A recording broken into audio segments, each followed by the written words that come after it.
Hello. Now I feel very anxious about. Yeah, it could just crap out. I heard a story once. There was a casting director. She did the whole. It was callback. So and it was like celebrities. And when she, at the end of the day, she realized that she had forgotten to plug in the audio. So she had to like call like names like Julianne Moore. Like, hey, can you come back? We don't have the audio. Vera, have you had any episodes that like you fucked up of your podcast? Oh, yeah. Tons. But then I send them to a guy and I'm like, can you fix this? And he goes, yes, but it will take a long time. Sure. Okay. The kind of miracles we ask tech people for, like, hey, so I didn't record the other person. Could you make it appear? Yeah, exactly. I recorded it on my phone. Yes. That's what I usually do. Welcome to The Downside. Thank you.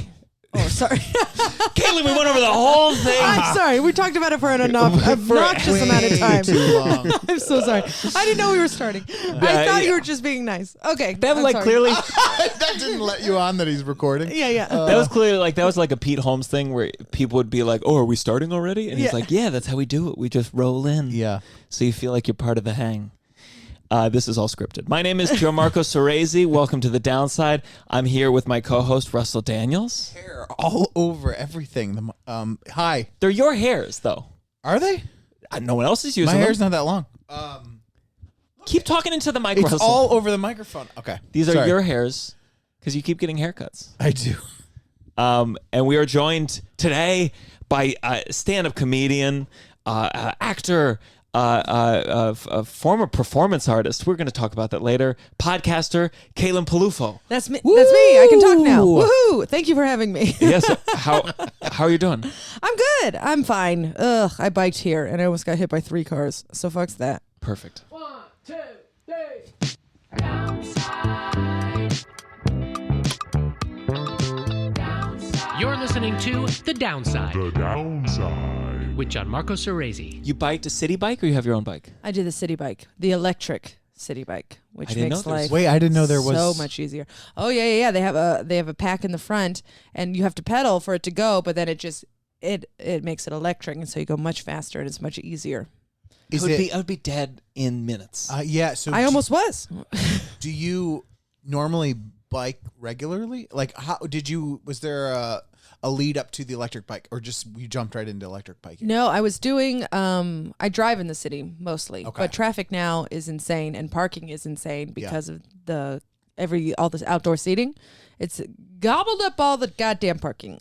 So there's nowhere to park when I come into the city. So I was like, how am I going to get there? And my friend was like, just do city bike. And so I tried it one time, but I had to go over a bridge and it was exhausting. And I got to my spots very sweaty. Mm-hmm. And then, what's his name? Stavros, yes. he lives and dies by the electric bike. And he was Really? like, you need to do the electric. You're insane for not doing the electric bike. And I was like, okay. And then I tried it and I was like, oh, well, I'm never going back. I was biking home in the middle of the night and I was like, I can't go over this bridge. My legs are going to fall off. Are you still getting a workout with the electric bike, or is it like No, gone? you still have to pedal. So you're technically, when you go up hills, you're like, oh, well, this is uncomfortable. But I do the Peloton every day. You have a Peloton? I have a Peloton. Wow. I stayed at someone's house who had a Peloton, and I did enjoy it. Mm-hmm. I have thought about it. It's amazing. How often are you doing it? Every day. Now, And there's classes? Like, how does that work with that? Yeah, it comes with a screen in front, and there's classes, and you can take anything from 5 minutes to an hour and a half. Are they live or they're programmed in? Half and half. Like you do the live show, you can join a live show, and then it saves it, and then you can go back and do that show whenever. Oh. Yes, it's great. And so like today I only had 20 minutes, so I did a 20-minute bike ride. do you have a favorite? Because some of the teachers, they have personalities. I would. I think it would be fun to be a teacher and just riff, use it as an open mic. Mm-hmm. There's one. He's gay. They're all very good looking. Cody. I was gonna be like Cody. Cody yeah. Rigsby. Where he says some wild shit. He's so funny. Yeah. Like I would take his class just because it distracts me from working out. And he just goes off. He's like, home fries, and like he just fucking goes nuts. Now, is he in a studio or is he home? Fries. Hilarious. Are there other people with him or is he just alone? They're just alone. They're alone. They started out in the studio with people. And that was right when they first started, which was right before the pandemic. Okay. And then the people had to go, and so they just did them by themselves. Oh, I didn't know that. Yeah, and so it's now you just see people like Cody. I wonder if they talking miss to having himself. people. I wonder if they miss having people. I mean, I look at the old ones, and those people looked awful. Like they look so bad. They're trying to, and then the trainer's just like in shape and lovely, and they're like, it's like, is that what I look like? I don't want to know that I look like that. Yeah. I want to think that I look like that. It is funny when the teacher, sometimes when the teacher's pretty new, you hear them like, okay, next we're going to, my sister teaches spin on the beach. They wait for the sunset and the sunrise, and it's very nice. That sounds very bougie. How do they get the bikes down there? I mean, it's there's a big truck and they're all sandy and they're all breaking and shit. But it's very funny. I think she's a good instructor. She has charisma and whatnot. But I always want her to be more cynical. I always want a meaner teacher. She'll like do inspirational things, and it's very funny because what? Sorry. What do you want from your teacher? Oh, I mean, want a they teacher. have to be like. I like a teacher who's encouraging you to go keep doing it. But there's leave your old self behind, find your purpose. And she's like, life is like, it's like mouthwash. It stings, but it's good for you. Something like that. Yeah. Okay. I want someone yelling at me, calling me slurs. Slurs, you little dago. I'd love it. I'm Italian, so I can say it. Okay. I'm not Italian, so I guess I can't laugh. Sorry. But it was funny because she made some comment about like, slimming down or something about like, burn that fat or whatever. And then immediately walked it back because there is this thing about like within the fitness industry of like body positivity. But at the same time, we all know why we're taking a spin class. Yes. Okay. Yeah. Yes. Yeah. We're not there to become master cyclists. We're there to have the butt look good, all these things. Yeah. And it's just very funny to hear the way they dance around. We're trying to slim down here. Yeah. Yeah. Yeah. They're like, you showed up, you've already won. You've already done it. Okay. You showed up, you carved out 20 minutes for you, and we're going to make it work. Okay. Yeah. It's going to be. They do curse in Peloton. I don't Yes, think they can do. say fuck. I hear them say shit and lean into shit, but I don't think I've heard a fuck on there. Use a shit and like use it how they would use it. Leave that bullshit excuse behind. That makes sense. Yeah. Okay. It's very You dumb inspirational shithead. quote. What a piece of shit you are. Yeah. You shitty. You needed a Peloton. I don't think I've ever heard them say fuck, but I would like that. I want cursing. Enough with the not cursing. Well, they have it in their music, and so every time before they True. start, it's an explicit. So if you need to grab your headphones, go ahead. And it's just like, Wow. who's listening to their mother fucking Peloton? Yes. Yeah. That sounds awful. I do a lot of workout classes where sometimes they'll play a song where, we all know some of these songs have a lot of the N-word in the lyrics, and you'll be in a class with like 5 white people, and there's something where I'm like, this is pretty surreal. It's just strange. Yeah. That we've all said, this makes sense. Yeah. We'll allow it. Yeah. I do think if the class is all white, you should be limited. You have to listen to just like Elvis Costello, or just like the Beatles, and it's like, well, that's your fault. If you're not going to diversify, you don't get to diversify your music. Well, thank you for being here. I wanted to complain. First, I want to say Russell just helped me with the self-tape, so I am in a good mood. I'm feeling very thankful towards that's Russell. good. Yeah, I came a little early, and we did it, and it was, It's for like so I had. It's funny. I've had 2 commercials recently, commercial auditions, and it's like both of them feature SNL cast members. It's just it's the industry. I know these companies are like, let's get someone funny, like someone from the SNL, and then they just each cast member gets their own. And I'm sure sometimes, oh fuck, they're probably getting so much. They got money. AT&T, and I got Chips Ahoy. Like that's how you know you're ranking in the world. But the day before, and this will come out, and I probably will not have Probably got it. booked it. But Neil Brennan was the director, so I got a call back, and Neil Brennan pops up, and I've never met Neil Brennan. Have you met Neil? No. But there's a feeling inside, especially with comics, where I'm like, we're gonna meet someday. Someday, you're gonna bump me. Yeah. And I don't know if you will. Yeah, but. Talking but shit. so I did be like, who? Neil? No, Chappelle can bump me. Yeah. I just don't see him as stand-up. Like he has a stand-up special, but he's not going to like the clubs. I think he is in LA. Oh, he's that's just true. an LA guy. Yeah. But so I had one callback, and I just had that thought where I was like, oh, I want someone to say that I'm a comic.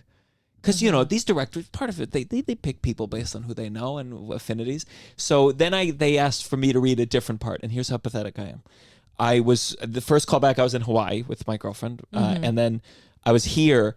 I took these 2 stand-up comedy statuettes I have from winning the Laughing Devil Comedy Festival. Oh, boy. And I situated them so they were like right in the corner of my screen in the hopes that Neil would like see it and go like, "Oh, you a comic?" Oh God! And I hate hearing this. And so upsetting. And what's worse is I already heard this because when I was doing the self tape with him, I go, "Get that fucking weird microphone award that $5 trophy out of the frame." And he goes, and then he told me this, and I was like, "Oh God!" He sees your resume. He's moving fast. They were casting a lot of parts. Does he know that award? Like, does he know that stand-up award? Is that the Laughing Devil 2019 trophy? It just looks like a weird little microphone that was in the corner of. Honestly he could have been a singer. I could have been a. Yeah, I forgot that festival existed. I thought that it was like debunked. There was. Well, listen, I would like. Oh, it's very hard. We know too many people to say too many things. It's a great festival. It's I'd love great to have festival. It is a great festival. Yes, no, it's not. And no, I have no idea what it is. I won a significant. I do not care. I will burn this bridge. Now, did someone lose the She Devil Comedy Festival over here? I had to forfeit because I got booked somewhere else. Oh, yeah. Where? I was doing, oh my God, it was like a New Jersey one-nighter and it paid $400. And I was like, I got to do that. Yeah, and they were like, but you're a shoo-in. And I was like, I still got to do that. Yeah. And I forfeited. We did a gig at Yonkers Comedy Club together. Oh, fuck. Yeah. And it was one where one of the gigs, it got canceled because no one showed up. It was two. It was a double headlining night. And then the second gig, and I got underpaid. I think I talked about it once in here where like I was supposed to get $112. I got $100. And it's one of those things where I'm like, oh, how far am I going to go to chase this $12? Yeah. Well, it's the moral of the thing. Yeah. Yeah. But you got paid. I made sure you got paid in full, right? Yeah. I can't remember, but I'm sure it was fine. I don't feel bad about it, which makes me feel like I did get paid what I was told I would get paid. Yeah. Good. Because you remember the ones that are, where you're like, you remember that $12 forever. Forever. You're never going back to Yonkers. Good God. I would happily go back for a headlining set. You would not have a little dignity. You gotta like stop saying yes to everything. I'm raising my standards a little bit. I'm in that new phase. I'm sure you went through with working at the Cellar where I'm like canceling a lot of other things sometimes, or that schedule comes out and you're like, I gotta do this. And people have been understanding, but I'm you got to be careful how many people you cancel on. I literally tell them if they ask me week of, or whenever, I would be like, yes, I get my club schedule on Tuesday.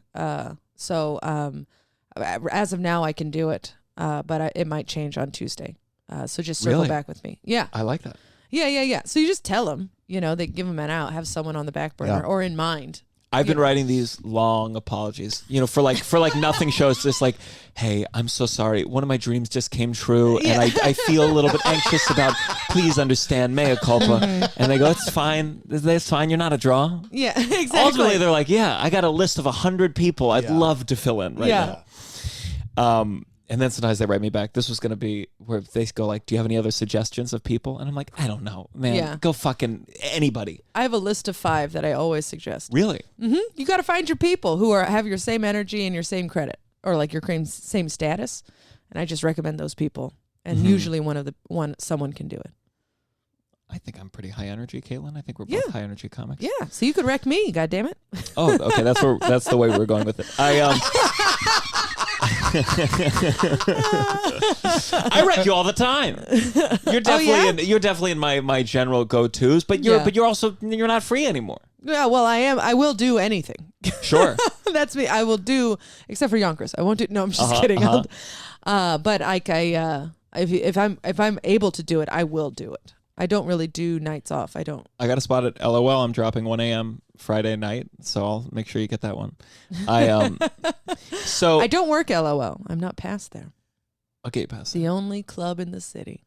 So okay, this is a truthful story. Someone came up to me. I'm very bad with faces and names and whatever. Someone came up to me at LOL and she was like, "Hey, how you doing?" And I pretended, I know. Hello, how are you doing? And I must have mixed her up with some other comic that is like, works a lot. And she was like, "I'm trying to get in this club." And I'm like, "Oh, I'll wreck you." And I was so anxious about not knowing this person. I gave them a wreck without knowing who they were. And they work there regularly now. And are they funny? Listen. What's this, Caitlin? Caitlin, I'm trying to burn all the goddamn bridges. Yes, they're very funny. Oh, there you go. Then it doesn't matter. That's not burning a bridge. You're just pumping everyone's funny. Up. I love the Devil Festival. Did you say everyone's funny? Everyone's funny. I've never met a comedian I didn't like. Yeah. The Devil Festival, I will say, is good for comics who already live in New York. Yes. Nobody should be traveling from LA or Utah to do this festival. It should just be for New Yorkers only. And that's what I say about that because they don't get enough. Caitlin's opinion. Yeah, and it's mine alone. And I love I know who runs it, and I think they're very nice, and I think they're very supportive of the comedy community. Oh, good. Yes. Oh, we both are indebted to this person. Yeah, I think they're great. I think I love them. So I'm not talking shit about him. I'm talking shit about him or her. No, it's him. It's him. And he's a lovely human being, and he's very successful, and I'd like to have him on the podcast. Is it the devil? You should. He's Mr. Devil. He's the devil. He's the devil. Mr. Devil. Yeah. So the thing I wanted to bring up, so I just got back from Hawaii. That's very fun. I was on this, did some shows, but it was there for a friend's wedding. Went with my girlfriend, who I won't name just for this story. But people know who she is. I was going to say, times. what? Yeah. Wait, who could he be talking about? I asked permission to tell the story. But so we're on this, it's a straight flight from Honolulu to New York. About 10 hours. Pretty decent enough flight, but these long flights, my God, it starts smelling like farts by the end. Like the whole plane smells like farts. 10 hours. Everyone's gone to sleep once. Yes. And it really reeks. Yeah. So she's a good sleeper. We both took some Ambien. We're getting up. She's moving pretty slow, but it's fine. No rush. It's 6:55 in the morning. Okay. And the plane starts exiting. People start moving past us because, we're kind of in the aisle. Just start moving. At some point, she feels it's ready for us to emerge into the moving aisle. And she felt that the aisle was not being respectful of the fact that we were ahead of them and giving us room. In my opinion, we were moving kind of slow. Okay. I don't think we were necessarily making it clear we're ready to merge. Whatever. But she's upset. She just woke up from a very long nap and said something along the lines of like, you guys have any manners or something. I don't want to misquote. I don't want to misquote exactly the one quote. So was it to someone in general, just kind of like felt like to the general plane. To almost like the laws of gravity, Hawaii. almost like just a general mass kind of yelling into the void. Yeah. And nothing, we're not talking like, but just a snarky comment. Yeah. So then we finally merge, and someone who had passed us, kind of in a show of cordialness, stepped into the aisle so we could go past, kind of to make up for whatever happened before. And she said like something, it's like it was just your first time leaving an airplane. And I was like, I went, honey. And he said something, but we had moved away. And of course, there was a bit of a discussion over I should support her and not try to make her feel like she was being crazy and that they were being rude. And I tried to explain that I know that's my role as the boyfriend, and that's how in the wrong I thought you were, that I said, honey. She was upset. And I didn't know what to do because I do. And listen, I'm not like Mr. Peaceful. We've talked on, especially in airplanes. You've almost gotten escorted out of an airplane for shouting "fuck" in an airport. Yeah, but it is this moment where it's like, for me, is getting in fights in public. I'm always like, you want me to join you in this fight? You want me to team up against this guy? Is this guy going to yell at me? Because I feel like here's why I didn't want to engage. Yeah, and maybe she is right. Tova, you were right. Oh, name drop. But now we all know. Let me show. Here's what my fear is. I think I know it now. Is I'm scared she's going to say something to him. He's going to call her a bitch or a cunt, and then I'm going to have to do something about it. So I'm like, let's avoid him saying something to you that I have to confront. Let's just go home. Yeah. And I didn't know what to do. Yeah. And I feel like I bet Nicole, your wife, is probably more confrontational than you. Way more confrontational. And have you ever been in a public space? And listen, again, I want to repeat because Tova listens to these. I do things too. I have a temper. You definitely do. I have a temper. Don't. You do though. But it happens all the time. And I understand what you're saying, where it is a weird thing where you're like, I'm a big guy. There's like, you feel like you want to keep things moving so it doesn't become an issue. Yeah. But it is interesting.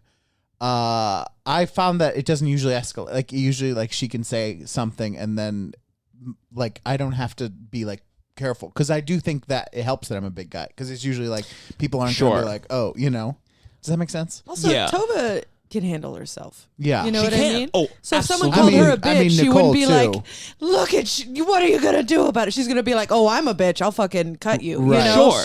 But then am I just going to stand there? Am I going to film it for TikTok? Like, what is my role? You stand there. Yeah, you stand there, and if he puts hands on her, then you jump it. Oh, you know what I mean? But what if we just got off the plane and went home and felt fine? But honestly, it's like you basically told her to relax. Yeah. And that is, that is. I will throw a goddamn tape. That just makes her madder. I agree. So it doesn't help. So she just got that out of her system, I and then agree. she just gets to move on. What if? She's right, because the thing is, it actually makes it worse, because then there's a thing of like, not only now, it's like I got an issue with this person, this stranger, but now I have an issue with you. Like, it does make it worse. I have found too, because I have made a thing or been like, why don't we, and it doesn't make it better. It doesn't make, because it is the equivalent of us just being like, you're being crazy, like, what are you on your period? Yeah. Jesus, even if I understand where you're coming from, because I've felt that way too, but it doesn't help the thing, and it just invalidates how they're feeling. But this guy, because he was trying to fix what he had done earlier. How do you know that he was trying to fix it? Because he was ahead of us, and he heard us earlier, and he's like, you know what? I will step in the aisle so they can go past. Are you sure he wasn't just waiting for the people behind him? I'm pretty sure. I don't know. Why are you dying on this hill? I think he was trying. Hawaiian guy. Because I think he was trying to fix the problem, and because he was the better person, he was the one bearing the brunt of everyone who had just fucking gone forward. They were the ones who deserved the wrath. What do you want in this situation now? Do you know what I mean? Like, what do you want us to agree with him and you? And like, what do you want? I just want you to sympathize with my position. Is that not the goal of all complaints? I'm saying it doesn't. There's no like benefit though of correcting, of like being like, I'm gonna find him. And I'm gonna apologize. I'll tell you what. He probably does not remember. Yeah, he's probably moved on. I bet completely. he has a podcast right now and he's talking about it. When now you are in a relationship, who is the angrier of Me. the two of you? 100%. Steve is more anxious, so his anger is within, and it comes out in anxiety and worry. But I am more willing to be like, hey, shut the fuck up, like. When was the last time a public thing you got into? But I don't really. I do it when I drive, and when I'm on the bike, I'll scream, Ooh. Yeah. But it's mostly like, you're going to hit me, and I'm screaming at people, Sure. But I am also like, I'm more confrontational if I need to be, but I let a lot of things go. Whereas Steve will let everything go, but I'm always like, and then sometimes I see that something will happen and it'll bother him, and I see him feeling anxious about it. And I just go, it's okay. It doesn't matter. Like this, we're going to move on, and that sucked, but Do you ever, this is, so for me, whenever I'm leaving a train, a subway, and people get on before we're able to get off, I always go, you got to let people leave first. And I continue walking. I'm that guy. Yeah. I'm that guy too. The other day with my family, I was like, coming out. And they just stopped. And I was like, yep. Because like, no, you're not going to separate me and my family. My little mother who's just terrified. Like, I'm on the subway, Yeah. Is your whole family here?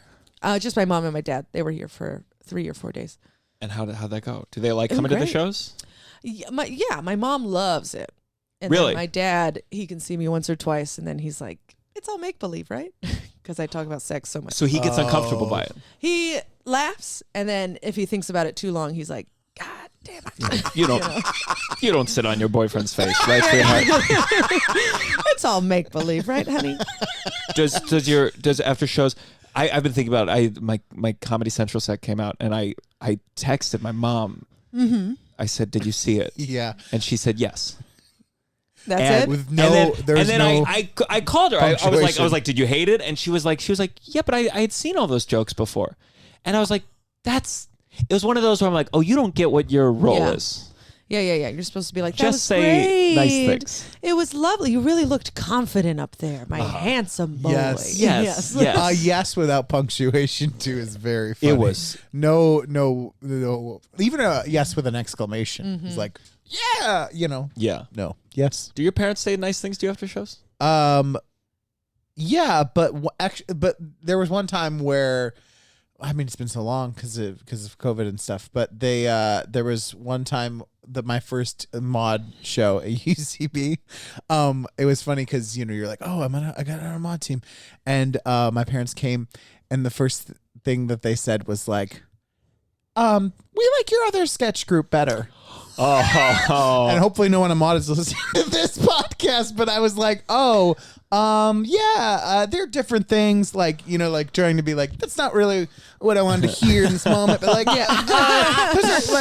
thank you for supporting the one group. But this is exciting too. And that's so funny. It's very yeah. I will say, I'll share the story. You did the sketch team show, Uncle Function. I wasn't there. But I heard there was something. It felt like it was a tough crowd. They thought it was a tough crowd for a second, maybe one sketch. And apparently, I don't think I'm sharing this out of turn. No. Chris came backstage, and Russell's one of these comedians. It's always the audience's fault.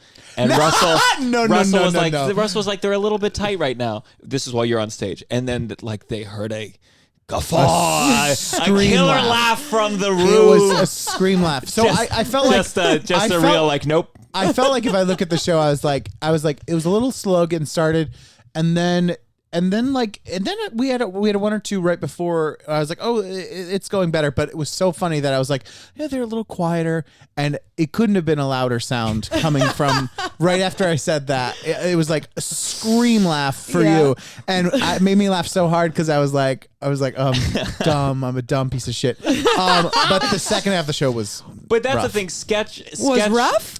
It was like it's a weird thing where you're like, we try to do like probably 60% new stuff every time. Mm-hmm. And the old stuff that you pull from, usually it's like, oh, this is killed before. And it was a weird thing where the old stuff like completely was like flat. And so it's just like, and then some of the new stuff did well, but it was just a funny thing where you're like, you can't rely on it. And it sometimes you can. And then it just was one of those shows where the old stuff, people were like, they just don't experience as much as, especially with once a month. With stand-up, we experience so like viscerally like volume differences where someone will go on and it's like, oh, and I do they're think an amazing audience. It was just we also get to change speeds. Like with a sketch, you are doing that sketch. There's no like I did a joke and then I was like, oh, this is a young crowd, so I'll do this joke. Yes, and very then I look young crowd. And then I'm thinking on my feet and just doing a little crowd work here and there. But but we get to do that. You guys are like, we have a script. Yeah. and we have to tech do cues. Russell's always had a fantasy of say your I've thing. had a fantasy because I like sketch comedy, but there's a thing sometimes where what I hate about it is that you are so locked in. Mm-hmm. And I think every sketch comedy show you should have at least one, like I'd love to have a big rope at the front of the stage, and one time during the show you get to just go and pull it and in the middle of a thing that's bombing, because there's nothing worse than you getting to that first moment of the sketch where you're like, and here's the premise of the sketch, and no one laughs, and you're like, oh fuck, there's 4 more minutes of this garbage, this dog shit thing, and you just have to keep doing it, and you're like there. And so I think every sketch show you should get at least one time where you can pull that thing and be like, we're skipping this, go ahead. But you're locked in, and I felt like it was just one of those shows. They were a younger crowd, and there were just a few things that did not pop. But you killed it. So thank you It was very fun. for doing that. Yeah. Anytime you want me to save the show, I'll come and do it.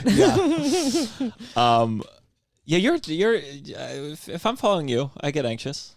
Oh, really? Yeah. Oh, thank you. That means a lot. Because Yeah. you're a heavy hitter. I appreciate it. Last night, Jared Freed stopped by, and he was running his 5. He was doing the Tonight Show tonight. Tonight, yeah. But he pops in and he's like, "Hey, Jared's gonna go up real quick," and I knew he was running it, and I'm like, fuck, because it's gonna be a tight 5, and then you go up and you're like, I love those. I love going after that. Because then they find out and they get really excited. So they're like, who am I going to see next? So you just kind of ride the wave. I started my set. I said, this set will never be on that television. killed. Yeah, it did. Yeah. So let's talk about you. Oh, sure. Finally. I mean, we have been. Yeah, we have been. Okay. But from the beginning, from the start. From the start. You. Yes. I did all my research. Goodness. I thought we were friends. We're more recent friends. Yes, more recent friends. I remember the first time, and I feel like you disputed my recollection of this. So when I very early in stand-up, I believe we were doing a show at Under St. Mark's. Okay. And you and Lucas Connolly were in the back, and you guys were like real comics, and I was like, no. Okay. I've only been doing this for like 3 months. I'm doing great. And you were talking about like someone's late night set on Jimmy Kimmel. Okay. This is how long ago it was, back when they were still doing stand-up. Yeah. And Lucas went on stage. It was like a terrible show, nightmare show. Mm-hmm. Someone was taking notes on their phone. Yes, I remember this. Yes, but there's one part so someone was taking notes on their phone. And Lucas was like, "What are you doing?" And they were like, "I'm taking notes on." He's like, "Are you writing down my jokes?" And they're like, "No, I'm writing down like your persona." Like they were an NYU script acting student or something. So he joked with them and then went off. And then you were next, and you went into this. You went hard, and I remember being in the back, and someone was like, "Caitlin made her cry." And I remember that, and I thought I brought it once up, and you were like, "No, I didn't make her cry." Do you remember this? I remember that, and she did cry.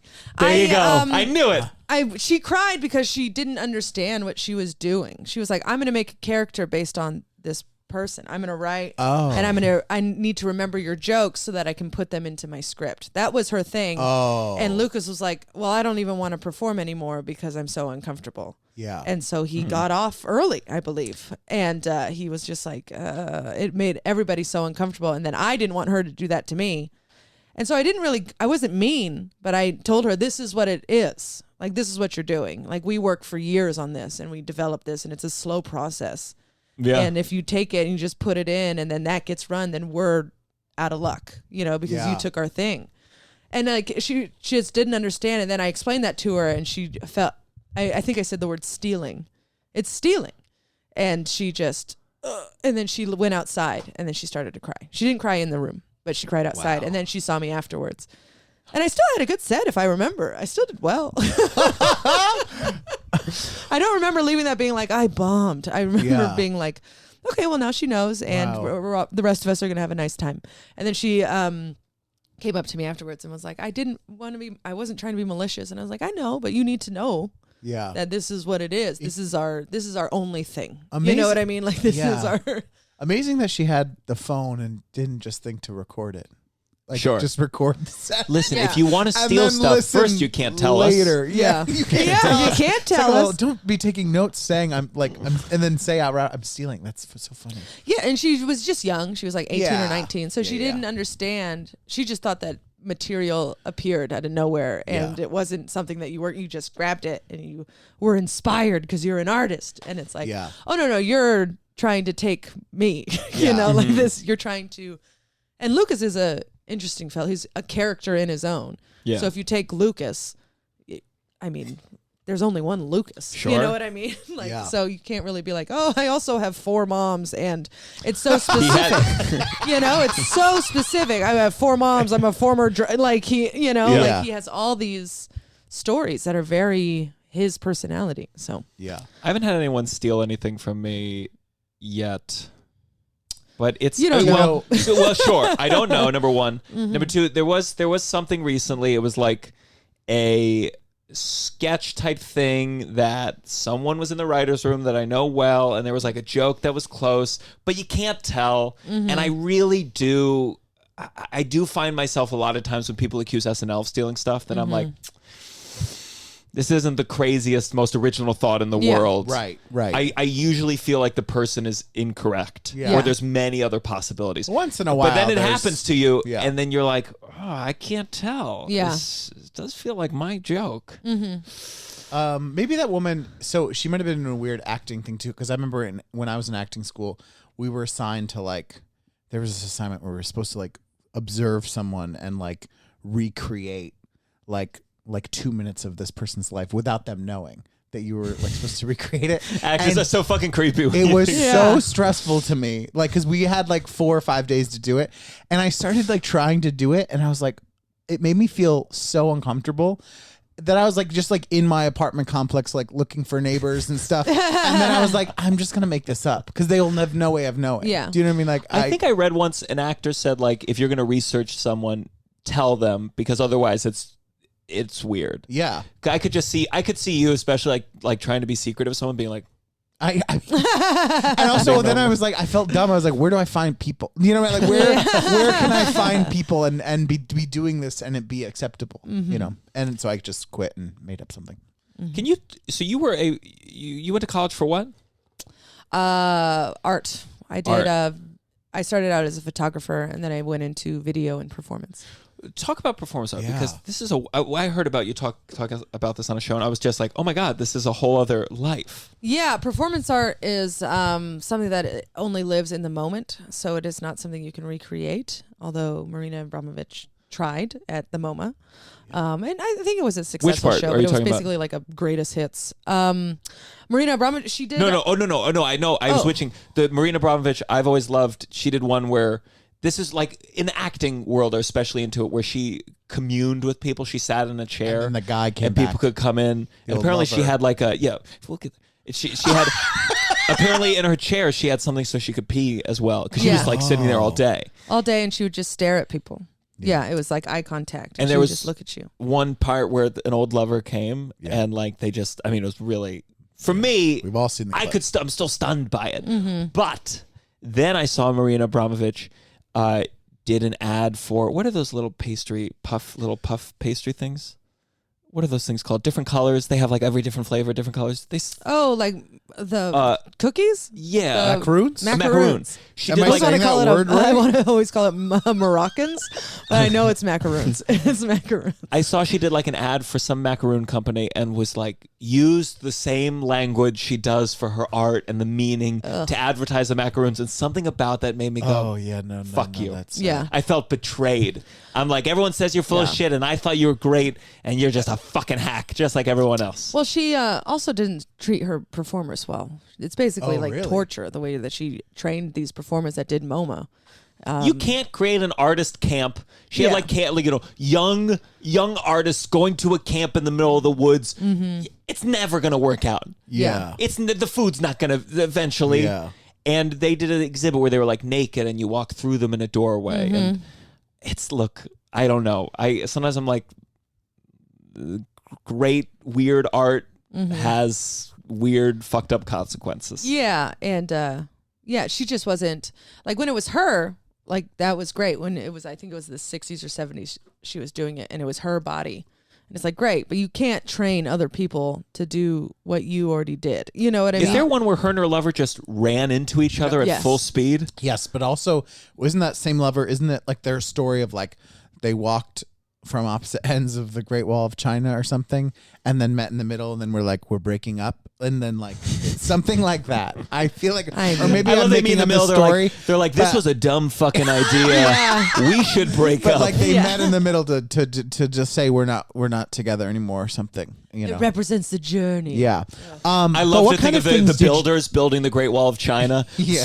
Just slaving away. I think literally, and they're like, this is what probably. probably. But what kind of like performance art when you like what were you interested in? What were you I was doing? What? I mean, I thought I was very serious. Yeah. That's what's so interesting because comedians. I think that's amazing to have both of those things. Well, wait till you hear what they are. Okay. I took myself very seriously, but I didn't have the knowledge, I guess, to really back it up. You know what I mean? So I eventually veered more and more towards humor, my videos. But like my first video that I did, it was an installation. It was where I hung up a 200-pound pig and I slapped the shit out of it. And I know, it was so serious. I was wearing a white dress and I had red paint and it was a real pig, but it was killed. You know, it was dead. I got it at a butcher. Yeah, I'm not kidding, a real pig. I don't know. You just said a crazy PETA thing. Listening? Jesus Christ! Oh my God! No. So we hung it up, and then I slapped it. Where did you get it? I got it at the butcher shop on Bleecker. Was this about capitalism or? No, it was about the role police? of women within society, and so it would go between slapping the pig, and then I would clean the pig, and I would clean the pig and clean the pig, and it would go back and forth. And so the art itself was the video. Yeah. So I created a video, and then I made an installation with it. It was not successful. It was pretty stupid, but the video was actually very effective. I wouldn't say it's successful, but it was effective. It like elicits a reaction because you're like, Jesus Christ. Okay, so a couple questions. So butcher shop, did they have any questions? Or they were like, no, they laughed and put it in my trunk. How much did the pig cost? $200. $1 a pound. Yeah. Yeah. Wow. Good math. Mm-hmm. And then you hung it up and you had paint on your hand? Yeah, I had paint on my hand and I slapped it. You slapped it. Did you show your parents this video? Yeah, they've all seen it. Yeah. How did they react to that? They were just like, oh, look at that. Now, yeah. Where's this video? Oh, it's online. I have it. I think I posted part of it. I think. If I used it in the promo, is that? If I can find it. I might not have it still because I lost my hard drive 2 years after grad school. Oh my God. Which was devastating. Yeah, I lost everything. Which probably put me into like a 2-year like, what the fuck am I doing? And then I ended up doing stand-up. I do love someone finding that hard drive. Like, what's this person got? Oh my God. Yeah. I got to bring this to the police. No, it broke. It literally broke. Oh. Yeah. So were you always comedically minded? Was there any part of you while you're doing this going like, what the fuck am I doing? Or were you like, no. Raise the pig. Yes. Raise the pig. Well, the thing is I would do it, but I would be cracking jokes and being silly and fun, like myself. And then it came time to do it and be like, okay, here we go. You know, and I 100% had conviction and like, this is what I'm doing. And here we go. I took myself way too seriously. And then I started making art that was not serious. Like that one video I have where I'm trying to pop a blow up doll. And so it's just me wrestling this fucking blow up doll. Yeah. It cut in between images of me blowing it up. So it's literally like I created this self-image and then now I'm trying to destroy it. And it's a whole thing back and forth. But yeah, it was, so that's funny because you just see like this blow up doll pressed up against a glass window getting beat the shit out of it. I'm just fighting a piece of plastic. Are there comedic performance artists that like are successful? Yeah. Oh yeah. Because Marina really is a humorless. I believe her name is Kate McGill. But she did one where she, maybe it's not McGill. I forget her last name. But she was great. She did one where she was like it was her in front of like a backdrop trying to perform, and then people were throwing tomatoes at her, rotten tomatoes at her. Uh-huh. And it's just her, and it's like for 20 minutes, and she's just like getting pelted with tomatoes. And what kind of performance is she doing? She does like, I don't know anymore what she does, but she did a lot of physical endurance but it was a little bit more funny. You know, she had a more lighthearted than Marina, I would say. Is there any part of you that wants to ever do performance art again? Never, ever. Do you still respect it? Yeah, I do. I respect it when it's done well and not taken so literally, you know? Yeah. But my favorite is I love sculpture and painting and photography. You know, I love the classics, as they say. Mm-hmm. But performance art and media art, I'm like, okay, you know. Sometimes I do a little eye roll, but only because I've been there and I know the mentality is just like, and then look at me, you know? And it's just like, oh, I don't know how much of it was me expressing my thoughts as it was trying to get attention on me. You know what I mean? If I had been, now I'm just full on attention on me. Here we go. Of course. Yeah, no more blanket. I think like if I had become famous like in my early 20s, I like had ideas of like art pieces, like weird art pieces that like if I had been like Shia LaBeouf and I had the money and people would come to it. Like I had one idea, I wrote it out where it was like, I was into like, there's all these like mathematical constants without, if anything was slightly different, the universe would change. And I was like, I'm going to build a room and there's going to be dice representing all the different things. And if you move one of the dice, the lights go out. And there was a time where like, but I think the thing with performance art is there's just a constant, you have to buy into it in order to activate the magic of it. Mm-hmm. Like you are very much, if you go to the MoMA cynical, you will think it's all shit. Yeah. It's very easy to think it's all shit. Yeah. And I think that's like, especially as comedians in general, there's a general like, this is bullshit. This is bullshit. That's bullshit. Part of it's like, okay, well, then you'll never get to feel whatever this is. Yeah. Yeah. Oh, God. I'm going to leave comedy, become a performance artist. Don't. There's no money in it. Yeah, I don't know. You can't. You have nothing to sell. There's no money. So even with video art, there's nothing to sell. That's like part of what some acting is, where sometimes people are like, why are you doing this dumb animal exercise? Or it's like, well, why did Marina Abramovich have naked people be a doorway? It's like there's something interesting because it wasn't done before. So you get two 21-year-olds who don't know any better to stand naked for 8 hours a day for minimum wage. And if they're going to complain after, believe you me. Yeah. You should try to stretch. You could do performance arty stuff in your comedy. Like what's his name? From a long time ago. The famous guy. George Carlin, is that what you're talking No, Andy Kaufman. Andy Kaufman, sure. Oh, like you hear those stories and you're like, that sounds like a Andy nightmare. Kaufman's one of those where I don't reading long really excerpts get it. of like boring books to college students. To get people mad, to get some reaction from people. Andy Kaufman is like, he'd come on stage, he'd make everyone do a what's the thing where you all like dance in a line along train at shot? Conga? A conga. Yeah. So like Andy Kaufman is the kind of guy like, he's going before me and he does a conga line and the audience is now, not in the mood for stand up. And I would be the guy certainly being like, what the? Yeah. Okay. That's fine. That's its own thing. Yeah. But I don't know. That's where I struggle. I sometimes, especially when it comes to stand up, I can be kind of a little bit more like, that's not stand up. It's very, like Dan Licata is a little performance arty, and same with Joe Pera. And I would say even, God, he's so funny. He did Kimmel. Urbano? Yeah, I would say a little performance arty. It's definitely. It's but just he's outside the box of what the norm is. Sure. Martin still always comedy. got jokes. Martin always got jokes, though. I remember there's I've seen it. I think it was Joe Pera. It was a Caroline's March Madness, the contest that they have, where I think it was Joe Pera, where the first round you only have 1 minute, and he just took out like a letter N, a big N, and it says Caroline's on the back wall, and he just took it and put it on the wall, and that was it. He added an N on top of the N, and it got like a standing ovation. He got a TV deal out of it. Yeah, and like, I'm definitely, if I had been against him and lost that round, I would have been livid. Yeah. I would have gone home and gone, what the fuck was that? Yeah. I was trying to figure out if it spelled something different. No, it just was an N on top of it. And like, it was just one of those things where the audience was like, wow, never thought of that. Yeah. Yeah. Well, Andrew Casatano is very... Andrew Casatano. I lost to him in a roast. I beat him in a roast because I played his game. Yeah. Andrew Casatano, like he loves the insults. He'll take it in. And then he'll compliment you and insult himself. And it's just a whole different roast strategy. Yeah. Mia Faith Hammond. Sometimes these people take risks that, like, as someone who, like, I'm like, does this punchline work? Sometimes these people will take these risks where I'm like, how did you know that would work? Yeah. I don't even know what that is. If you said that to me, I'd be like, what the fuck is that?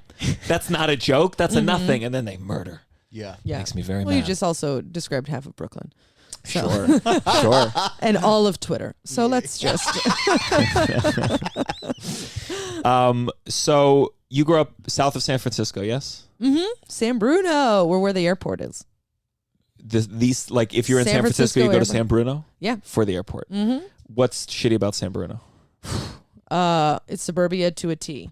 It is literally strip mall after strip mall, track homes. You know, it's working class, which is lovely. You know, hardworking people, diverse. Not very many black people, but Hispanic and Asian. Mm-hmm. But yeah, no, it is. There's no flavor, nothing. You know. And you were a soccer person. I was a soccer. I played a lot of sports, but soccer was the only one I was really, really good at. How good were you? I played college. Wow. Yeah. For 1 year, I played for UC San Diego. Hated it. And then now, is this what league is this? And NCAA? D2. Is that a thing? Mm-hmm. D2. You're like, is this NCIS? Yeah. Is this NCIS, CSI, ABC? Yeah. Well, I was just at my friend's wedding, and he was a like soccer, like he was top 150 in the nation at some point. He went to Stanford for it, and then did it for 2 years for the scholarship, and then dropped out. Yeah. So go. No. No, you're a big soccer fan. Yeah. No, I was gonna ask. Like, you said you did it for a year. What did you hate about? Is it just like, was it your all consuming? It's all consuming, and I don't like to run. Yeah. I hate running. I imagine there was a lot of it. It was all running, and like I never liked doing the fitness part of it. And when you're in, what part of soccer did you like? I liked hitting, kicking and scoring. But I did not like running.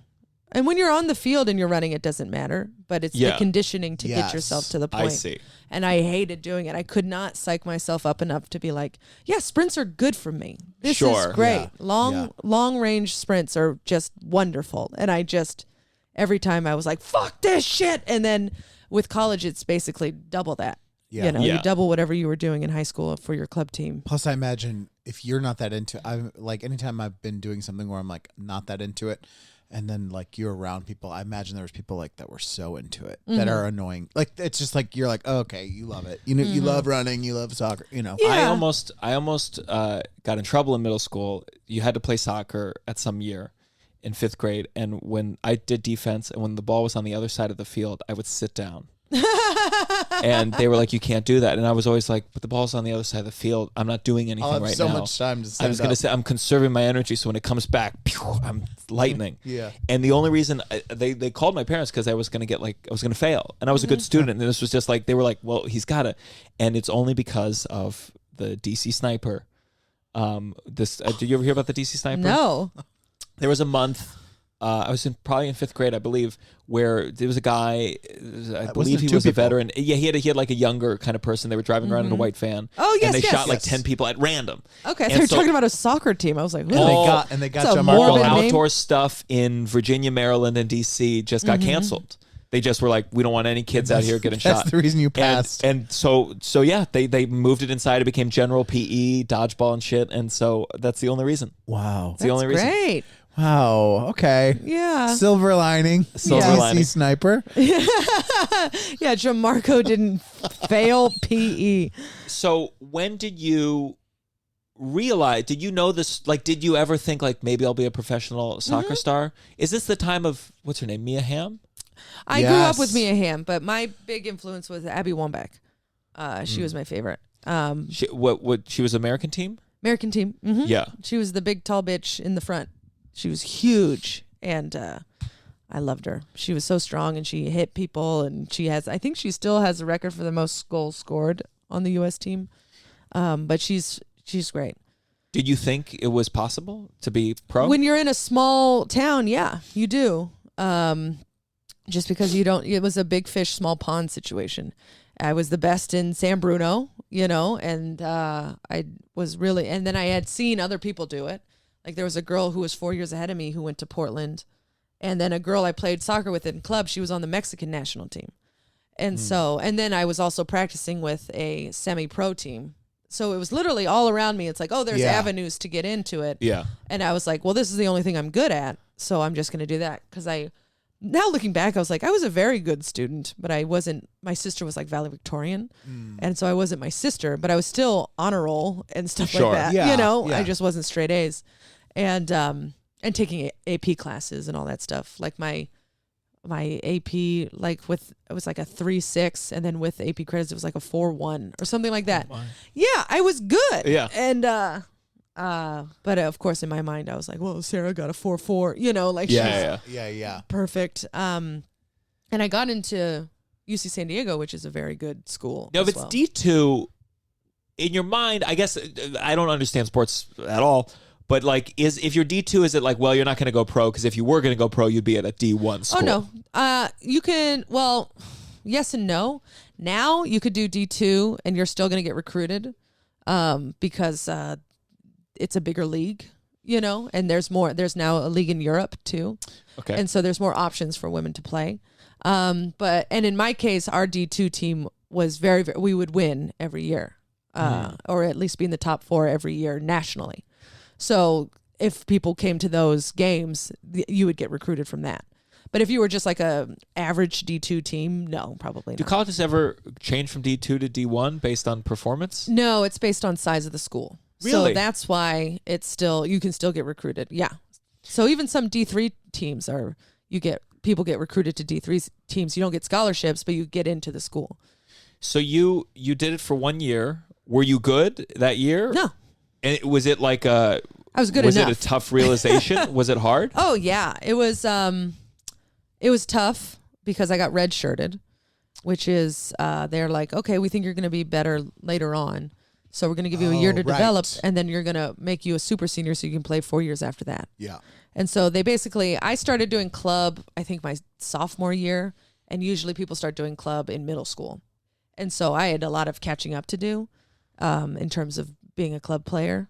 So playing at Premier League for a longer time. And I just didn't have that because we were poor. My family was poor. And so it cost a lot of money to do Premier and stuff like that. So you got the scholarship, and then... Oh, I didn't get a scholarship. You didn't get a scholarship. This is fun.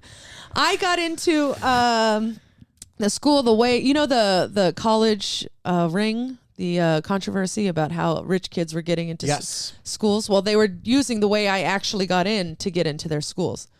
So you can get, I got soccer listed. So that means I met all the basic requirements of the school, but the soccer team, they can't give me a scholarship, but they can get me into a prestigious school. So UC San Diego was a prestigious school. So they were like, we'll put you on the soccer list team. So the coach has a list of players that he wants for sure to get into the school. I see. And then, gotcha. Yeah. And so the rich people were like taking pictures of their kids rowing and shit, even though they've never rowed. But like they would pay the coaches to put their kid on that soccer list team, which would automatically get them in too. How do you feel? I listened to something recently about all that college stuff, and I think sometimes I go, everyone gets mad at the parents for cheating and whatnot, and I go, you know what? Get mad at the colleges for this whole fakakta system. Fuck the colleges. You can blame these parents for wanting their kid to go to the fucking school and they exploited the system. But like this whole thing is fucked up. It's crazy. Studying for the SATs is fucked up, even if it's in front of you. It's clearly was created by people from certain socioeconomic backgrounds. It's all bullshit. So I'm like, okay, you want to get mad at these parents? I go for it, but that's not the problem here. Yeah, it's these colleges. Did you feel so? You paid full for this college? It was a public school though, so it wasn't. Oh, okay. And my parents paid for my college. I was very lucky. They saved up and they paid for my college. But I paid for my grad school, which is why I have debt. Yes, yummy. So you did 1 year in this league in D2 for the college? Yeah, I did 1 year on they call it the varsity team, which is the regular, just like high school. There's varsity and then there's club. And I in college, so I played for 1 year for the varsity team, and it was like a sink or swim. Like, okay, now I know the level, and I know I need to get in shape in order to do it, and I have to do this extra stuff, and I was just not interested. Yeah, and so I was like, and there's a sign when you're like, I'm gonna go to. I could have gone to a D1 school, Riverside, but I was like, nah, I'd rather be by the beach in case I don't play soccer. And then I was like, now looking back, I was like, oh, I didn't want to play soccer. I wanted to just, it was like, wow. Yeah, no, that's telling. But yeah, so I played 1 year for them. And then I got cut from that team the following year. And how'd you find out? He sat me down and told me. I was the last one cut. Were you upset? I was devastated for about an hour. Really? And then I was only devastated because I had to tell my mom. And I knew she would be devastated. Yeah. And was she devastated? She was She was. Just because she put so much time? Yes. So much time, so much effort. Yeah, it's a lot to let go go of. back there and you tell him you'll do whatever it takes and blah, blah, blah. And I was just like, I really don't want this. And then I played for and then I auditioned. I tried out for the club team, which is a notch below. You only practice like 3 days a week. And why? You just wanted something? Yeah, I wasn't ready to let go of soccer, yeah. And so I was like, well, I'll do that. And because you still get to travel and there's still the community of soccer.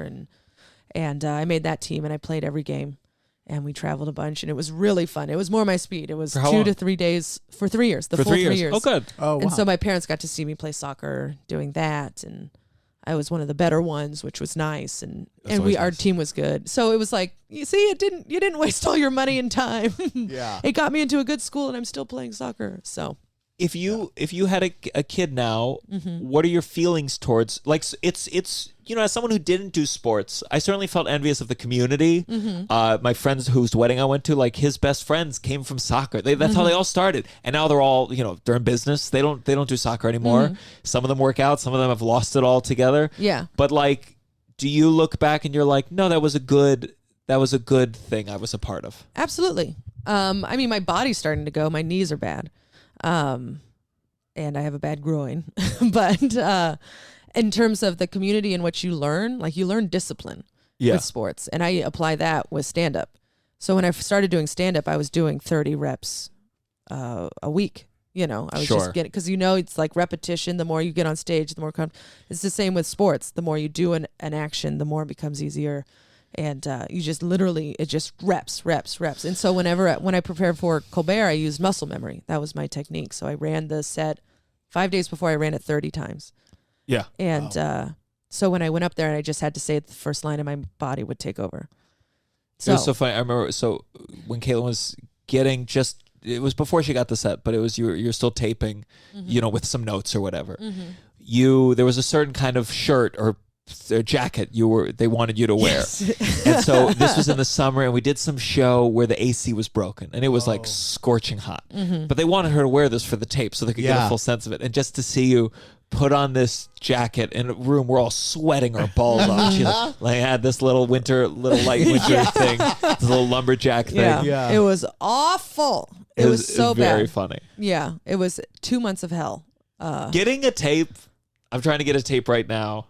It's a nightmare. It is truly it's just shocking how hard it is. Yeah. And how you get the perfect one and the waiter stands right in front of the tape or someone knocks something down. God. Or like one line doesn't work exactly perfectly. It is truly like one of the worst parts of stand-up. Yeah. Yeah. It's awful. I hope I never have to do it again. You for the future late nights, you think they're just going to be like, just come on, we trust you? No. I mean, like, I hope I never have to feel that nervous about it again. Sure. You know what I mean? Because now I feel like I know the system a little bit better. Yeah. And we work at places like at the Cellar. You can like get that tape. Yeah. The camera is somewhere. I don't even know where the camera is. Oh yeah. It's easier to get a tape now. But I just mean like the. Hey, can I do 5 minutes on your show? Can I do, like that process of like calling in all your favors and then setting up the camera and feeling worried about it. I hope I never have to do that again. Yeah. And I think a lot of people are going towards transcripts. You have to make one tape and then you just do transcripts. I'm down for the transcripts. I'll do that. That's easy.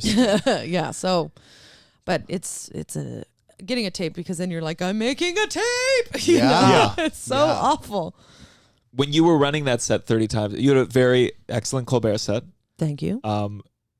Was there any ones that made you question it? Because you get so rigid, or you have to be so rigid that you don't have as much flexibility as you might in a normal set, even if it's just to like do a little side thing. Yeah. And so sometimes it just doesn't pop in that same way. And when it's a white hot crowd at a taping, it'll work. The thing's just if it's a good punchline, it'll pop. Well, I remember the week I was doing it, I was running it like crazy and I was sweating my balls. I was at QED and I bombed. I bombed with the set and I was so but I had bombed with it like 3 times before that week, and I was just like, fuck, Yeah. And Christian Finnegan was like, oh, that's a good sign. That means you know it so well that it's just like the back of your hand. So you're putting in no emotion. Like you're going to bomb with this a few more times and it's fine. And then I was like, oh, okay. So he told me that. And I was like, okay, I'm just getting the mechanics down, making sure. Okay, great. And then I remember I went up, I had bombed again. And then I went to New York Comedy Club and I looked at Amy and I was like, the last joke never works and I'm fucked. If I don't do well here, I'm going to scream. And she was like, it's going to be fine. And it was a full room at Gramercy. And I went up and I opened with it and then the joke works. And I turned to Amy and I go, yeah. It would be funny when Kristen, you're like, it's bombed the last 10 times. And he's like, oh, well, that's not a good sign. The last 10. Yeah. Did you have a little bit of crowd work in your Colbert? I did, and that's wild. I have one bit, and it's a crowd work bit that like I can kind of control, but it is terrifying to even suggest in a late night taping to fuck with the crowd at all. Who knows? Yeah. What did you do again in it? Well, first off, they knew I might do that. So they also knew that I was going to walk around, and so they told me I could not have a mic. I had to have a lav mic. Sure. So that was part of why I was bombing all the time, was I had no microphone, so I had to stand up there. And it's a whole different thing. You'd be fine. You use your hands a lot, but I know my Gianmarco. So they told me, they gave me taped out points on the stage that I could go. They were like, you can't go past here, you can't go past here, but you're free reign, do whatever you want. And I was like, okay. And so I was doing it, and then one guy had a weird reaction. The guy was clearly gay, who I was hitting on, quote unquote hitting on, that little play. And he was clearly like, what the I did not expect that. And I went, like I growled at him and did a thing. Yeah. and it got a big laugh, and it was fine, but it was still like, I can't believe I just did that on Colbert. I am in the Ed Sullivan Theater, and I just growled at a man in the front row. It takes a lot of courage. That takes a lot of courage. Well, it's just amount of, like, it's that muscle memory. It's like, oh, I can do this, but because I know exactly where I'm going to be. Yeah. There was when did the Comedy Central, there was these two drunk guys in the front row, and they were too drunk. They should have been removed. And they were talking, and like, I was running a very tight set. Like, I hope someday I'll be a little looser, but right now for that kind of shit, I'm tight. And part of me wanted to say something to them because it was really bad. I was about to go to this R. Kelly joke that has a long setup, and I was terrified that they would be heard and it would fuck up the whole thing. Yeah. But in that moment, I was just like, no. Yeah. I don't know where this is going to go. Well, sometimes if it's a taping, you just have to plow through anyway, and they can edit out that whatever drunkenness. For sure. Yeah. I saw Amy Miller do her 30-minute, and she was in and out of the crowd and talking, and she's like, is this good? I can't tell. And I mean, it was hilarious. She's so funny. Yeah. But I wonder how that's going to turn out, because she was talking to people. What? This is my dream. What do you do? And just like, sure. So funny. Yeah. If I said, is this good? It wouldn't have been funny. I would have been like, is this good? Yeah. Is this okay? Yeah. So before we go to this, I got to stop. I do want to ask. So your boyfriend is a comedian. Also Stephen Rogers. Done Colbert. I'm not afraid to say his name. Yeah. Stephen Rogers. And you guys have toured together. Do you? Who closes? Who headlines? Who features? Do you swap? We swap. Yeah. We go back and forth. Yeah. Yeah, and especially if there's stipulations on material, like if they're like be PG-13 or PG, he closes. But you do less time. Yeah. Well, I do it. But we'll split the time, but he'll close because it's stronger. I see. It's just in his nature. But you're both very different comedians. Very different, and it's now coming to the point where it might not be smart for us to tour together, because we're drawing different audiences. Sure. Before no one knew us, so it was literally like dance to make these 50-year-olds laugh. Whoever comes, we'll try and make you happy. And it is funny to see him be clean and then you talk about sitting on his face. Yes. Like it's just like a funny, just like, oh. Yeah. he didn't mention this part. Yeah. That's very interesting. But you do you like I've had different experiences with my girlfriend who's in comedy and has good taste. I do not like bombing in front of her or like struggling in front of her. It adds a level of self-consciousness that I don't want to have. Well, your girlfriend has a different role. She has a different role, but like there's some times that I don't want her there because maybe I just want to fuck around. Maybe I want to take weird swings. There's sometimes I just don't want to know anyone. Sometimes I want anonymity in the audience. I want to be like, no one here knows me. I don't want any comics there. And to me, she's a comedian. She's a comedian minded. And is there any, do you like it? Do you watch each other's sets? Do you talk about it? Do you throw jokes around? We do jokes back and forth. And let me just say, I just want to pause for. I do feel bad. I don't mean to imply that all your jokes are sitting on his face. That's just that's just one that pops out of my mind. 30 seconds long, and everybody seems to remember it. Well, thank you. Memorable.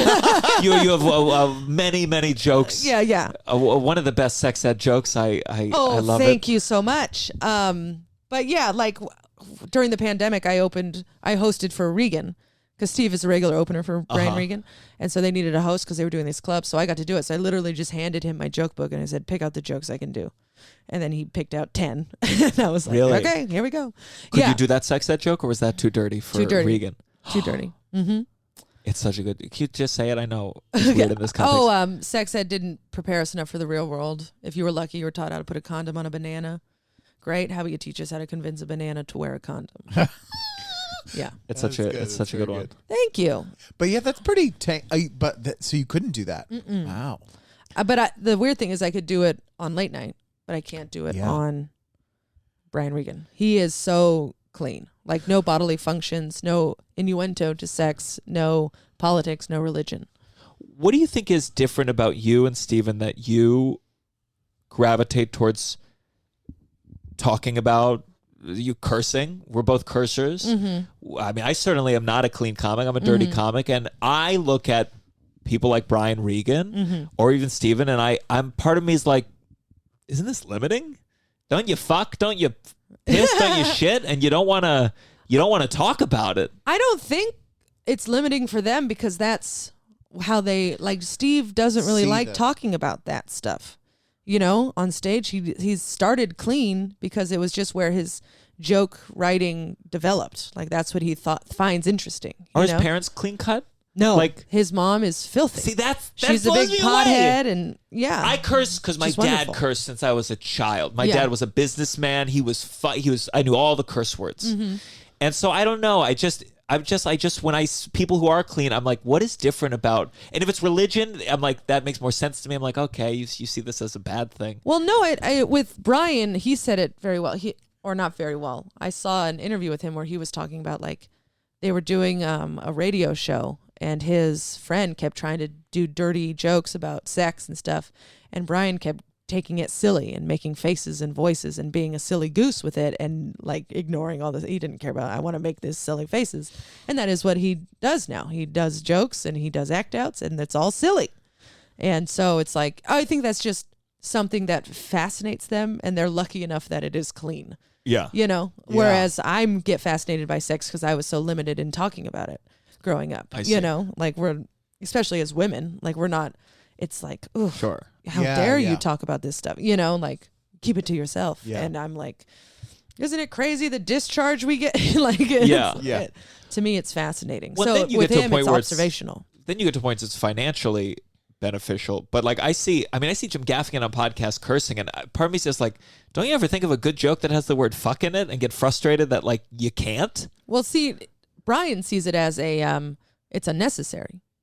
You know? Sure, that's what Seinfeld had a bit where he was like, he noticed that there was a joke, and when he didn't say fuck, it didn't work, and so he was like, well, that breaks the integrity of the joke. I'm of the mindset that like we curse in real life. That's real. So why are you pretending that's not part of the way we speak? I hate it on the news when they're like, and then the president said, grab them by the P word. I'm like, get the fuck out of here. What are we doing? What are we doing? We all know the word pussy. Yeah. So I don't know. Well, they're not even talking about pussy. You know what I mean? Yeah. Like it's not even in Steve's. He doesn't have a joke about my vagina. You know, it's like I'd love it if out of the blue he just went. Yeah. She went blue, just wild. No, I don't see that ever happening. I think he's like, he's open to making sex jokes, but it has to be a really good one. You know what I mean? It has to be something that he really, really feels strongly about. but I don't see it happening for him. You know, I don't. I mean, the pussy ain't that great. It's funny. That's all I said.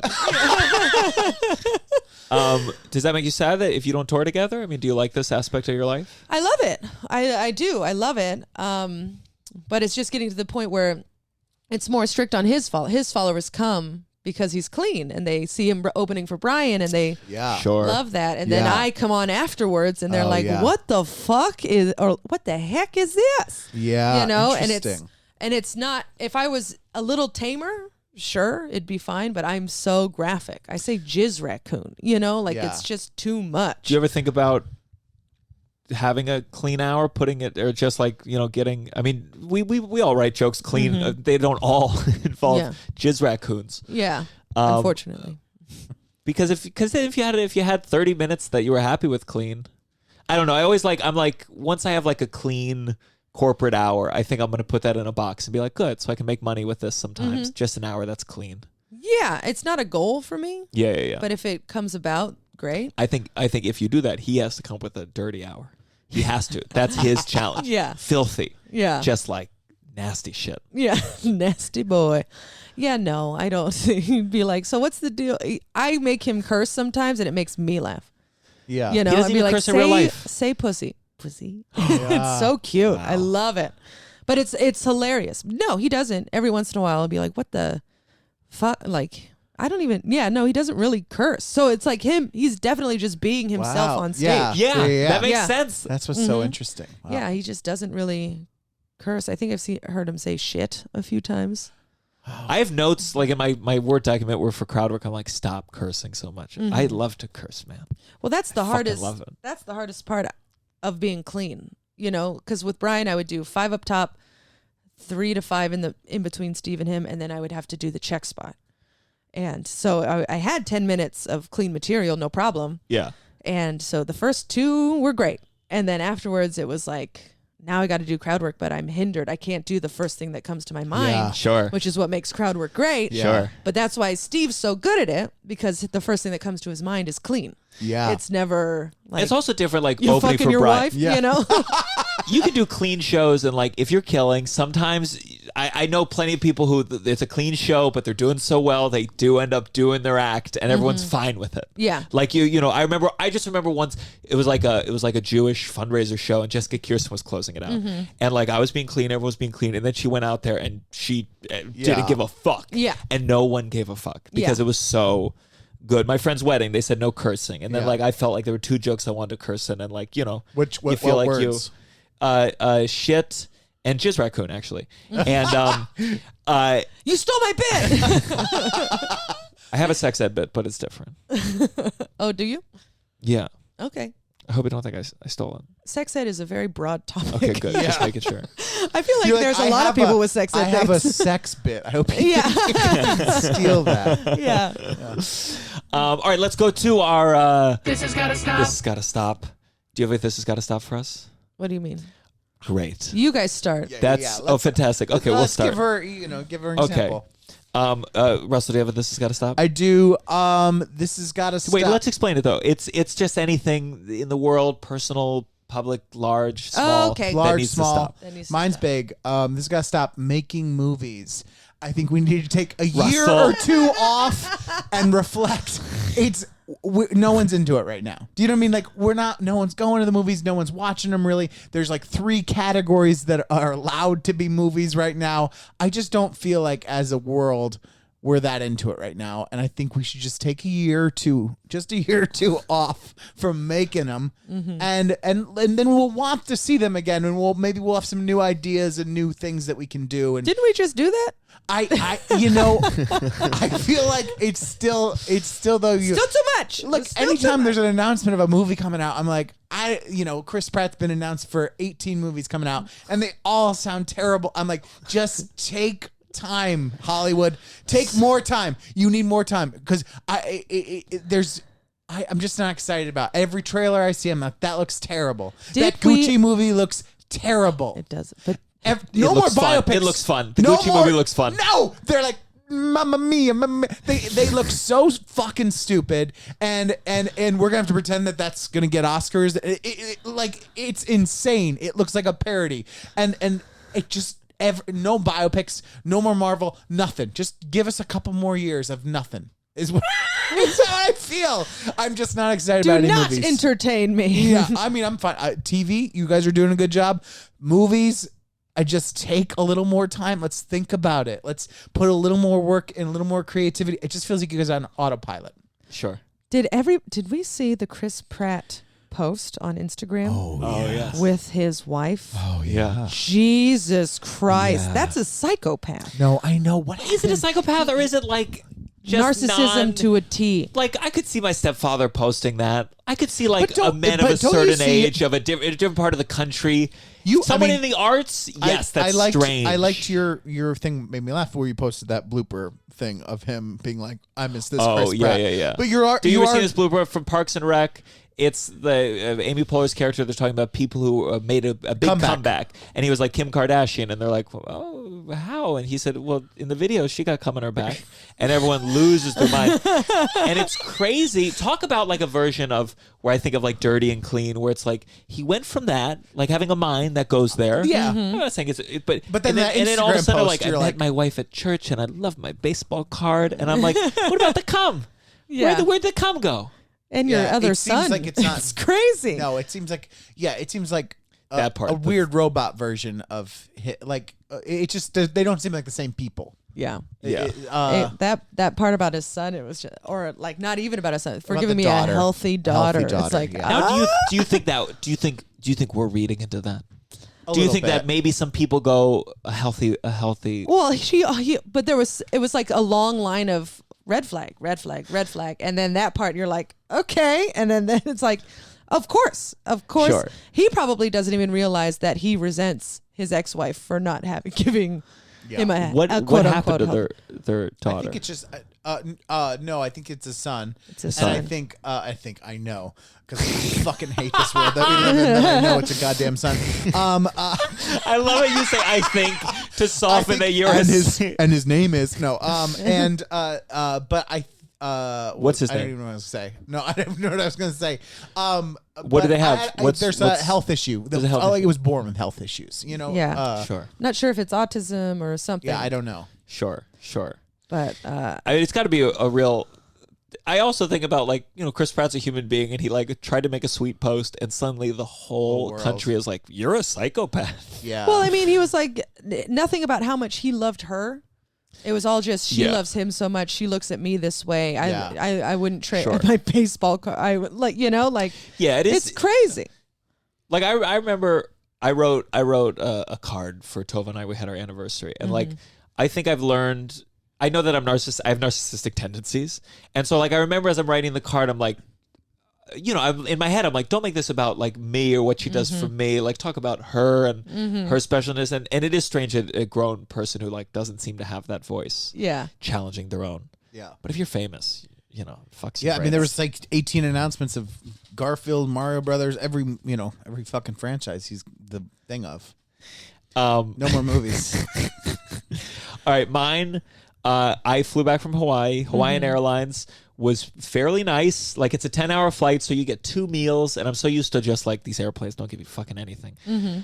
However, on the flight back, there was big plane, 10-hour flight. There were these seats in the front. They're called extra comfort seats, and no one's sitting in them. No one bought the ticket, and you're on a 10-hour flight, and there's a lot of room on the plane. There's a lot of seats. Yeah, and at some point, 5 hours into the flight, I go, I'm going to lie down. People are lying down. Like, 10 hours, people are lying down across seats. And I'm like, I'm just going to, no one's in this whole row. I'm going to lie down.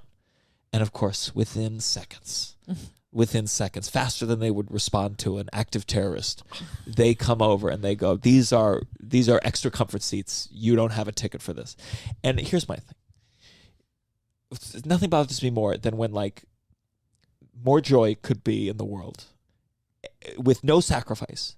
No one's being kicked out of these chairs. They exist. They're empty. Yeah. And you're going, no, They're not going to make the money. Listen, no one's going to buy a ticket in the sky. These chairs just exist. They're there. You gambled by saying, I'm going to have extra comfy chairs and try to charge more money for them. You lost the gamble. The plane is in the air. No one bought the ticket. I get to do. Why can't I sit in them? You played it wrong. You played it wrong because you didn't. You should have asked them, and they probably would have let you. But because you just took it, they had to be like, well, now we can have a mutiny on our hands. People will be like, he didn't pay for that, and they didn't. You didn't. No one saw you ask. No one. If you had gone up and asked, or if you had inquired about it, and they might have given it to you because you asked. And I don't like, think. well, I don't we think in only a have million years they would have given it to me. I mean, I'm just saying, by you not asking, they had to set a precedent. They had to take control of that airplane because or else otherwise what would happen? People would be Other moving people everywhere, would sit there. laying in the fine. aisles, laying in the They're aisles. Fine. No one's in the aisle. They have the reason they're being so hard is I'm sure they've had years of experience of people taking things, and then it's a free for all. Do you know what I mean? But I agree with you that ultimately the yes. airlines are fucked. And if it's an empty seat, it's empty. It's over. And they're all It's like if there's a overcrowded. front row at the Broadway stage and it was empty and they said, no, you can't sit there. No, you're not going to make money either way. So I'm surprised there's empty seats. I haven't been on a plane in so there long. were empty seats. Where there's It's empty huge. seats. It's Hawaii. Not everyone making this trip specifically. True. For me, that is just like, to me, that's vulgar. Something about that is so upsetting. And How did you react? Were you nice? Or were you? Oh no, I was pissy. Yeah. And Tova was like, honey. And I said, you shut the fuck up. Don't you make me... Are you on my side? Are you on my side? Yeah. So that's my this has got to stop. Hawaiian Airlines, you were good. Hawaiian Airlines has got to stop. Hawaiian Airlines has got to stop. I agree with you. There were no good movie selections on that plane.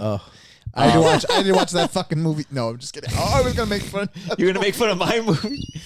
I was in a movie. It was a great movie. Great movie. You have a this has got to stop? Yeah, I got a few. I mean, I'm going to Costa Rica on Sunday, which is very exciting. For what? For fun. For fun. Steve and I are going for 5 days. It's going to be 5 days. Yes, we're taking an actual vacation. No shows. No shows. Whoa. Not a single one. I know. And so I think this has got to stop is fucking COVID, I think. I've had it because the amount of hoops I have to go through just to get on a plane to Costa Rica is insane because it's literally you have to get tested before you get there, even if you're vaccinated. Really? You have to show proof of vaccination. You have to, when you get off the plane, they health test you, they health screen you again. And then you get to go into the country, you rent a car, you live your life. And then on the way back to get back into America, you have to get COVID tested again. Let me tell you, I went to Barbados and I was at the airport for like 3 or 4 hours when I landed because of that whole thing. Oh my God. It was like, You said 3 or 4 hours like it was 30 hours, just so you know. Okay. I was the most respectful American there. I would say it was a frustrating experience because of the other Americans that were like, "What the fuck is this?" And you're like, they're like, "No one on the island is vaccinated yet." Like they're being extra cautious, because they don't have vaccine things like we do. And the Americans were going crazy, and so it was a long 3 or 4 hours because it was. It was laid out like it's gonna be quick. You know, you get your test, it's a 15-minute thing, blah blah blah. And it was longer than that. And then the Americans made it much worse because they were complaining the whole time. And anyways. So I'll be prepared for that. Yeah. Well, I hope you don't I had a breakthrough case. You did? Yeah, a day ago. Oh, and, great. No, I'm just kidding. I did. So I felt very good about both Hawaii. did. But I was terrified. Yeah, we both did. Yeah. But I was, it's scary. I mean, you get to Costa Rica. You get a breakthrough case or whatever. And then you're 10 days quarantining in Costa Rica. Like, there's potential for disaster. I mean, 10 days quarantine in Costa Rica, I think I'd be okay. Bad. It's a lot of money. Okay, but I can't. It's a lot of money, but it's something that I know. Like I have savings. Steve has savings. Sure. It's like the worst case scenario. We quarantine for 10 days. I know what you mean though. Like Hawaii, there was a lot of things. It ended up being fine. I didn't have to get tested. Vaccine was enough. But they are very. It's scary to like figure out like, am I going to fuck up one of these steps and get there and go? Like you had a thing, like you didn't get tested at the right place, maybe, or like that test didn't count. The PCR. It was like a weird thing where it didn't count. The test I did didn't count, And there was a day in Barbados where we weren't allowed to be on the beach. Yeah. Like we had to like technically be. There was some Hawaii story. This was like months before we went, where someone had to like go back to wherever they came from to get tested and then go back to Hawaii, and it was like a nightmare. Yeah. So there's that worry that I'm just like, that something's going to go wrong. But we did the health chart. We did everything. Yeah. We're getting tested on Saturday, and we're going to wear masks in, the jungle. So, Sure. Yeah. I mean, it's like I'm trying. Steve is very like, everything could go wrong. And I'm like, it's going to be great. But in the back of my mind, I'm like, everything could go wrong. Yeah. But yeah, it's a lot of money. If like worst case scenario would be a lot of money, but it's not their busy season. Yeah. So it would not be the end of the world. You Yeah. know, it would be, okay, worst case scenario, we're spending 10 days in Costa Rica and we're missing our weekend spots, which is going to suck. Yeah. But Sure. it's not we're in Costa Rica, you know? course. We're in Yeah. Costa Rica Yeah. in this house. Yeah. Yeah. So, all right, this has got to stop. COVID regulations, get over it.